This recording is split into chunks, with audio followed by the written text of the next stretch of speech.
Define the meaning of the term alloy, stating why they are used. An alloy is a mixture of two or more metals, or a metal combined with one or more non-metals. Alloys are used because they often have properties that are superior to those of the pure metals that make them up. For example, alloys can be stronger, harder, more corrosion resistant, or more conductive than pure metals. Here are some specific examples of why alloys are used. Steel is an alloy of iron and carbon. It is much stronger than pure iron, making it an ideal material for construction, bridges and tools. Brass is an alloy of copper and zinc. It is more resistant to corrosion than pure copper, making it a good material for plumbing fixtures and musical instruments. Solder is an alloy of tin and lead.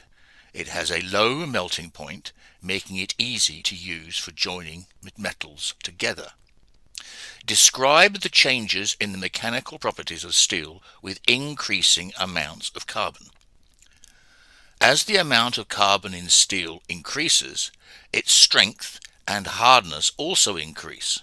However, its ductility and toughness decrease. This means that high carbon steel is strong and hard, but it is also brittle and more likely to crack. Low carbon steel is less strong and hard, but it is more ductile and tough, making it more resistant to breaking. The amount of carbon in steel is typically expressed as a percentage.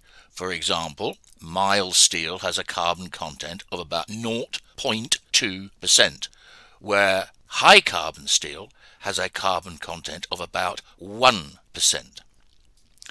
List 6 common alloying elements used in the production of steel.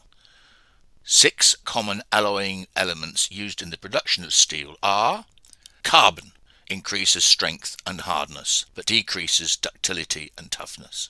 Manganese increases strength, hardenability, and resistance to wear and tear. Silicon increases strength, hardenability, and resistance to oxidation. Chromium increases strength, hardenability, and resistance to corrosion. Nickel increases strength, toughness, and ductility at low temperatures.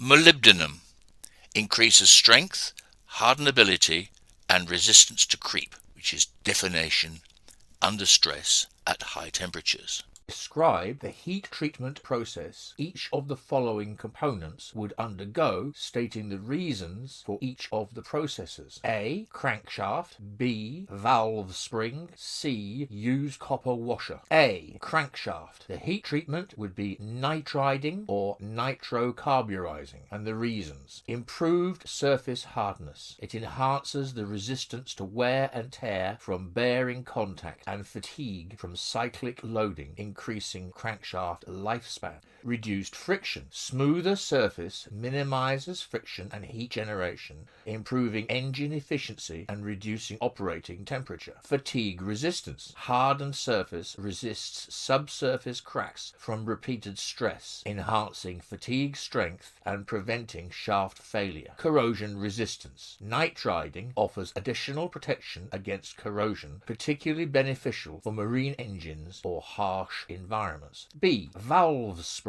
treatment. Heat treatment, ostempering or oil quenching and tempering. Reasons: high strength and toughness, enhanced tensile strength and fatigue resistance allow the spring to withstand high loads and repeated cycles without deformation or failure. Heat resistance. The treatment maintains spring properties at elevated engine temperatures, ensuring consistent valve operation. Dimensional stability. Minimizes spring relaxation and set loss over time, preventing valve clearance issues and maintaining engine performance. Ductility. Ostempering provides slightly better ductility for absorbing shock loads and preventing brittle fracture. C. Used copper washer. Heat treatment: none. Reasons: copper is malleable and soft. Its inherent properties allow it to conform to irregularities and create a tight seal even without heat treatment. Heat exposure can weaken copper. Annealing or other heat treatments might reduce its strength and compromise its sealing function. Used washers are typically discarded. Repetitive thermal cycling and mechanical stresses often render used washers unsuitable for reuse, regardless of heat treatment. In summary, different engine components require specific heat treatment based on their function and desired properties. Crankshafts and valve springs benefit from hardening processes for strength, wear resistance, and fatigue resistance. Used copper washers, however, generally don't go any heat treatment due to their inherent properties and potential degradation from past use. With reference to the installation of copper pipes in engine cooling systems. A. Describe 3 possible causes for their premature failure. B. Outline 4 recommendations for the installation of copper pipes. Premature failure of copper pipes in engine cooling systems. A. 3 possible causes. 1. Fatigue stress. Repeated bending, vibration, and thermal cycling due to engine operation can cause metal fatigue in copper pipes. This leads to micro cracks that gradually grow, potentially leading to leaks or even pipe rupture. 2. Improper brazing or soldering. Faulty brazing or soldering joints can create weak points in the pipe system, compromising its integrity and potentially allowing leaks or even complete separation. 3. Corrosion. Exposure to aggressive chemicals like antifreeze or seawater can lead to corrosion of the copper pipes, thinning the walls and reducing their strength. This can eventually lead to leaks or burst pipes. B. 4 installation recommendations. 1. Proper pipe support and routing. Provide adequate support for the pipes throughout the system to minimize vibration and bending stress. Avoid sharp bends and ensure sufficient clearance from moving parts or potential sources of abrasion. 2. High quality brazing or soldering. Use proper brazing or soldering techniques with appropriate materials and temperatures to create strong leak-proof joints. Ensure qualified personnel perform the work and follow best practices. 3. Corrosion protection. Use corrosion-resistant materials for brazing and soldering and consider additional protective coatings on the pipes, especially if exposed to aggressive environments like seawater. 4. Regular maintenance and inspection. Regularly inspect the entire cooling system for signs of leaks, corrosion, or damage. Maintain proper antifreeze levels and monitor its condition to prevent excessive corrosion. By following these recommendations, you can significantly reduce the risk of premature failure in copper pipes used in engine cooling systems, ensuring their long-term reliability and minimizing potential engine overheating or other consequences of leaks or failures. Remember, proper installation and maintenance are crucial for the continued safe and efficient of your marine engine cooling system.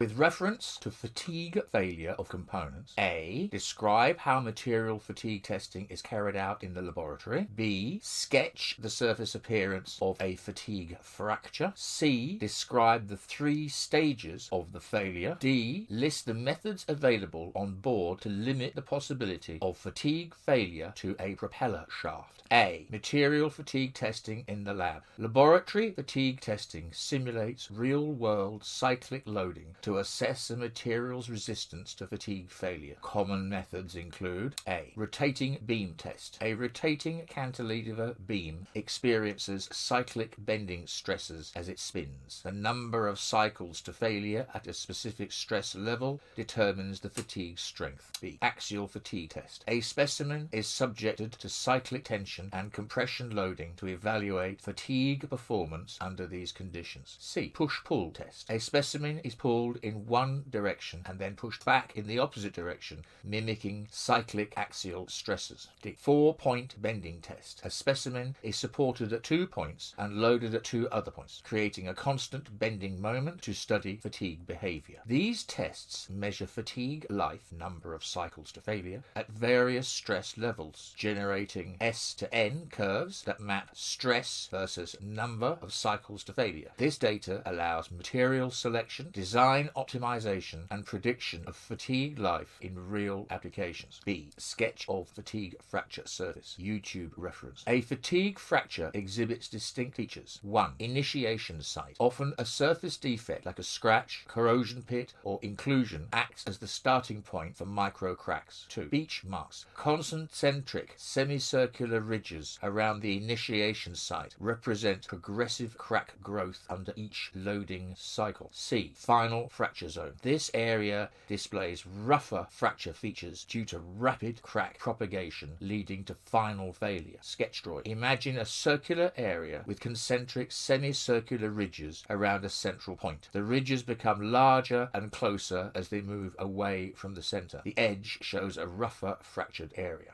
C. 3 stages of fatigue failure. 1. Crack initiation. Micro cracks form and propagate at microscopic levels from stress concentrations at defects or inhomogeneities within the material. 2. Crack propagation. The micro cracks gradually grow under repeated loading, creating beach marks on the fracture surface. The rate of crack growth depends on stress level, material properties, and environmental factors. 3. Final fracture. When the crack reaches a critical size, it can no longer withstand the applied stress and rapidly propagates across the remaining cross-section, leading to final failure. D. Mitigation methods for propeller shaft fatigue. On-board strategies to limit propeller shaft fatigue failure include 1. Preventative maintenance. Regularly inspecting the shaft for surface defects, cracks, and corrosion allows for early detection and repairs, preventing further crack growth. 2. Vibration control. Minimizing vibrations through shaft balancing, alignment adjustments, and dampening devices reduces dynamic loading and stress concentrations. 3. Propeller maintenance. Ensuring proper propeller balance and blade pitch minimizes uneven loading on the shaft. 4. Material selection. Using fatigue-resistant materials can improve the shaft's overall fatigue life. 5. Operational monitoring. Monitoring stress levels, vibrations, and shaft RPM during operation allows for adjustments to operating conditions and early detection of potential fatigue concerns. By implementing these mitigation strategies, the risk of failure in a propeller shaft due to fatigue can be significantly reduced, ensuring its continued reliable operation and preventing catastrophic consequences. With reference to TIG welding. A. Describe the process. B.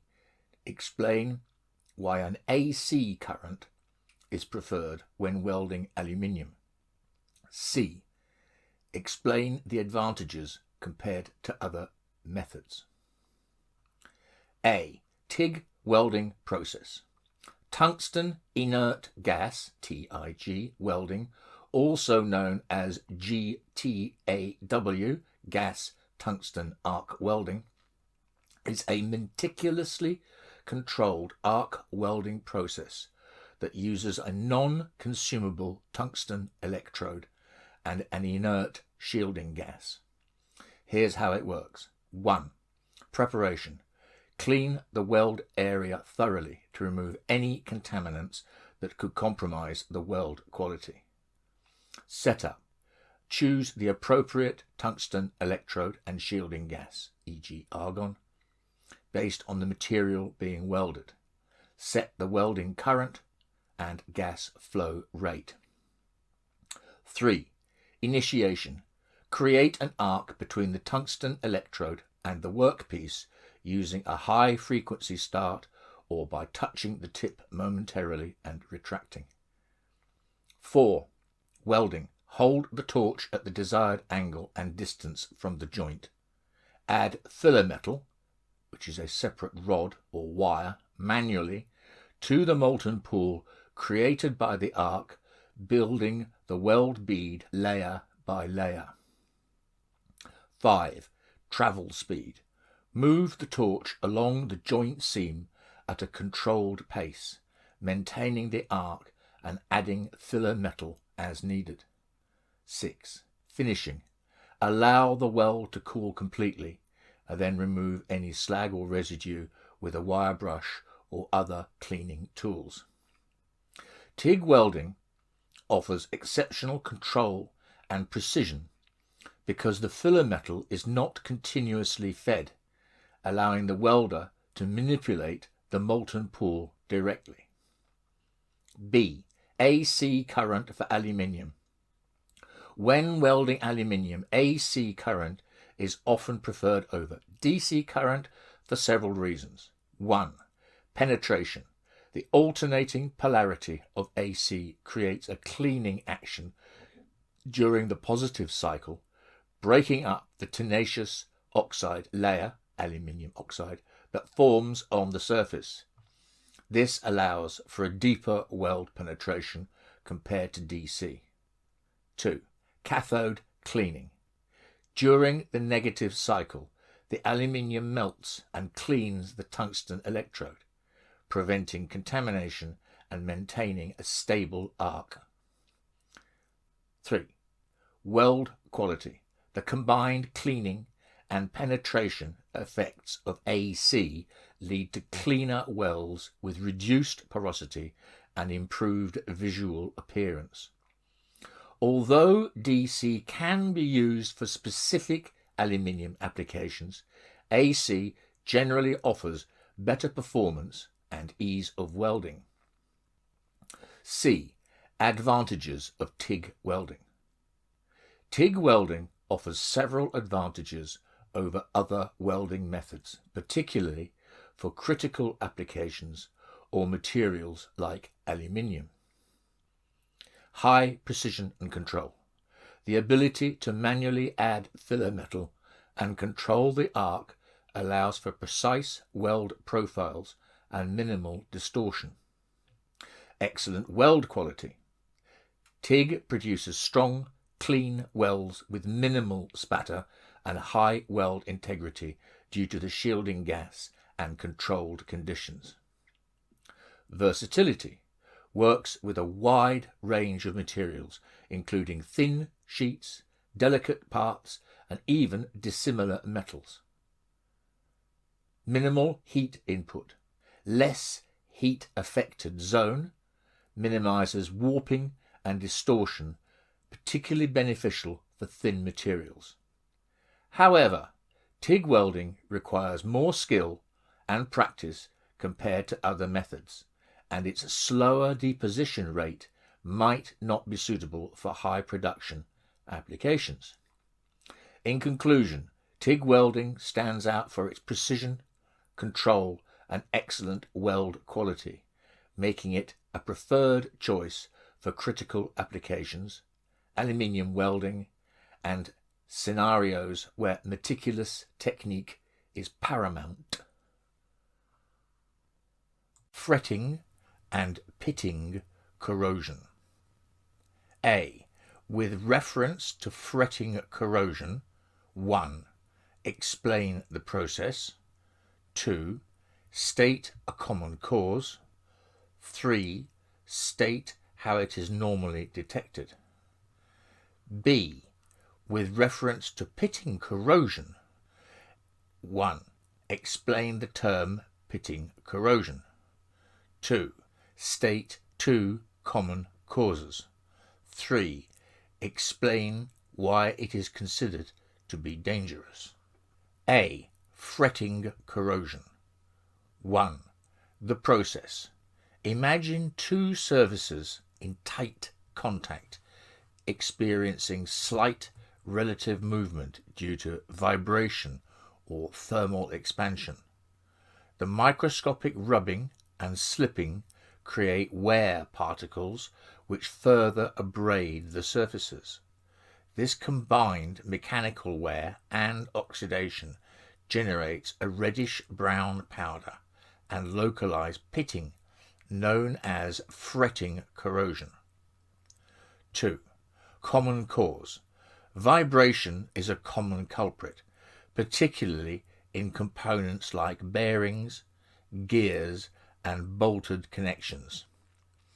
Even seemingly insignificant vibrations can trigger fretting over time, especially when compounded by high pressure or poor lubrication. 3. Detection. Visual inspection can reveal reddish-brown powder or discoloration at contact points. However, early detection often requires non-destructive testing methods like ultrasonic testing or eddy current testing, which can detect subsurface damage before it becomes visible. B. Pitting corrosion. 1. Explanation. Pitting corrosion is not a uniform attack on the metal surface, but rather the formation of isolated deep cavities called pits. These pits can penetrate deep into the material, often invisible to the naked eye, until significant damage has occurred. 2. Common causes. Pitting can be caused by several factors, including chloride ions. These are particularly aggressive towards many materials, particularly stainless steel, and can initiate pitting by breaking down the protective passive layer. Seawater and environments with high salt content are prime culprits. Acidic or alkaline environments. Extreme pH levels can destruct the passive layer and make metals more susceptible to pitting corrosion. This can occur in industrial environments with chemical spills or even in rainwater with acidic pollutants. 2. Danger of pitting corrosion. Pitting's insidious nature lies in its localized attack. The deep, narrow pits can significantly weaken the material, even if the overall surface area affected is small. This can lead to sudden and catastrophic failures, especially in components under high stress, like pressure vessels, aircraft structures.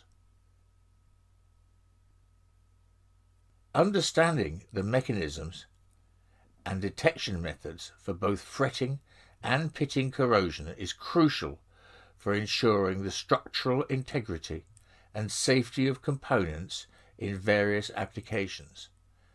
Implementing strategies like vibration dampening, lubrication, protective coatings, and regular inspection can significantly mitigate these forms of corrosion and extend the lifespan of the materials. With reference to a PT100 probe resistance thermometer. A. Explain the principle of operation by which it is able to give a temperature measurement. B. Describe how the sensing element is constructed, explaining why it is called a PT100 probe. C. Explain why these probes typically have 3 or 4 wires to connect them to the temperature indicating device. A. Temperature measurement through resistance. Think of a PT100 probe as a miniature conductor whose electrical resistance changes precisely with temperature. This principle, known as resistive temperature detection, RTD, forms the core of its operation. Here's how it works. 1. The sensing element inside the probe is made of pure platinum, chosen for its remarkably linear and predictable relationship between temperature and resistance. As the temperature increases, the platinum atoms vibrate more, disrupting the orderly flow of electrons, thereby increasing the resistance. 2. Measuring the change. An external device connected to the probe measures the resistance of the platinum element. This measured resistance directly corresponds to the temperature within the probe through the platinum's inherent temperature resistance characteristic. 3. Conversion to temperature. Finally, the measuring device utilizes this resistance value and converts it into a temperature reading using pre-programmed calibration equations specific to PT100 probes. This simple yet precise method allows PT100 probes to measure temperatures accurately and reliably across a wide range. B. Construction of the sensing element, the PT in PT100. The heart of the PT100 probe lies in its sensing element, often a thin coil of pure platinum wire wrapped around a ceramic core. This construction offers several advantages. High purity. Pure platinum ensures consistent and predictable temperature-resistant behavior, crucial for accurate measurements. Compactness. The coiled wire design creates a small and sensitive element, allowing for quick thermal response and versatility in placement. Durability. The ceramic core provides mechanical support and protects the delicate platinum wire from physical damage. Now, the PT in PT100 stands for platinum, and the 100 signifies the nominal resistance of the element at 0 degrees Celsius, which in this case is 100 ohms. This standard naming convention allows for easy identification and interchangeability of these probes. C. 3 or 4 wires. While 2 wires might seem sufficient to carry the current and measure the resistance, PT100 probes typically have 3 or 4 wires. Here's why. 3-wire configuration. This setup uses 3 wires, 1 each for supplying current, measuring voltage across the element, and compensating for lead resistance. The lead resistance can introduce errors, and the 3rd wire effectively cancels it out for accurate temperature readings. 4-wire configuration. This offers enhanced precision, especially for long lead lengths. 4 wires are used, 2 for providing current and 2 for measuring voltage, completely eliminating the influence of lead resistance on the measurement. The choice between 3 and 4 wires depends on the required accuracy, lead length, and cost considerations. In most cases, 3-wire probes offer sufficient accuracy for common applications. The figure shows a tank filling with liquid at a variable rate and an output regulated manually by an operator controlling a value. Explain, with the aid of a control block diagram, the control process taking place that enables the operator to maintain a constant tank level, H, for varying rates of fluid flow input. Note, fluid flow in will always be less than the maximum flow out with the valve fully open. The image shows a tank with a variable flow input and an outlet valve manually controlled by an operator. The tank level is measured by a sight glass. The control process. 1. Measurement. The operator observes the tank level through the sight glass, visually measuring the current level, H. 2. Feedback signal. The observed level serves as the feedback signal for the operator. 3. Comparison. The operator compares the observed level, H, with the desired level, set point, which is usually indicated on the sight glass or known based on operational requirements. 4. Error calculation. The operator mentally calculates the difference, error, between the current level and the set point. 5. Control action. Based on the error, the operator adjusts the hand wheel of the valve, opening it more to increase inflow, positive error, or closing it partially to decrease inflow, negative error. 6. System response. The change in valve openings affects the inflow rate, causing the tank level to rise or fall. 7. Adjustment. The operator continuously monitors the level and adjusts the valve opening as needed to maintain the desired level. Additional notes. In this manual system, the operator acts as both the controller and the actuator, making adjustments based on their visual observation and judgment. The accuracy of level controls depends on the operator's skill, experience, and ability to react to changes quickly. This system is relatively simple and inexpensive, but it can be challenging to maintain precise level control, especially with varying flow rates. For more accurate and automated control, an electronic level controller and an actuated valve could be implemented. With reference to engine governors, explain each of the following terms. A. Sensitivity. B. Hunting. C. Speed droop. D. Stability. E. Isochronous governing. A. Sensitivity.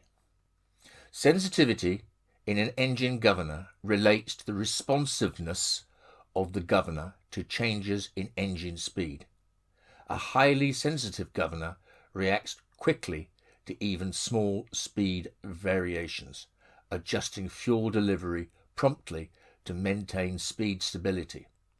However, excessive sensitivity can lead to hunting, so achieving the optimal balance is crucial. B. Hunting. Hunting describes an undesirable oscillation in engine speed caused by an overly sensitive governor. The governor overreacts to minor speed deviations, leading to adjustments in fuel supply that overshoot the correction needed. This creates a feedback loop where corrections become too large, causing speed to swing back and forth around the desired value. C. Speed droop. Speed droop is a fundamental characteristic of most engine governors. It defines the relationship between engine speed and load. As the load on the engine increases, the governor allows the engine speed to decrease slightly. This intentional droop ensures stable load sharing between multiple engines operating in parallel on a common bus. Without droop, load changes would cause large speed variations and unstable operation. D. Stability. Stability in an engine governor refers to the system's ability to maintain the desired engine speed despite external disturbances or load changes. A stable governor minimizes speed fluctuations and quickly returns to the set point after any transient event. Various factors, including governor sensitivity, droop settings, and control algorithms, contribute to achieving stable governor performance. E. Isochronous governing. Isochronous governing, also known as constant speed governing, aims to maintain engine speed exactly at the set point, regardless of load variations. Unlike governors with droop, an isochronous governor completely compensates for load changes by adjusting fuel delivery to keep the speed constant. This is desirable for applications requiring precise and constant speed, such as generators supplying critical equipment. However, isochronous governors may require more complex control algorithms and can be less tolerant of disturbances compared to droop governors. A. Identify components A, B, C, D, E, F, G, and H shown in the figure. B. Explain the difference between a strainer and a filter in a hydraulic circuit. A. Component identification. A. Pressure gauge. B. Hydraulic motor. C. Relief valve. D. Directional control valve. E. Filter. F. Reservoir. G. Pump. H. Strainer. B. Strainer versus filter in hydraulic circuits.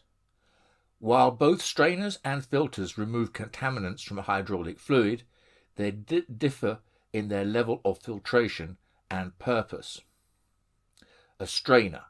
Its function is to remove large particles like dirt, debris, and metal chips to protect pumps and other sensitive components from damage.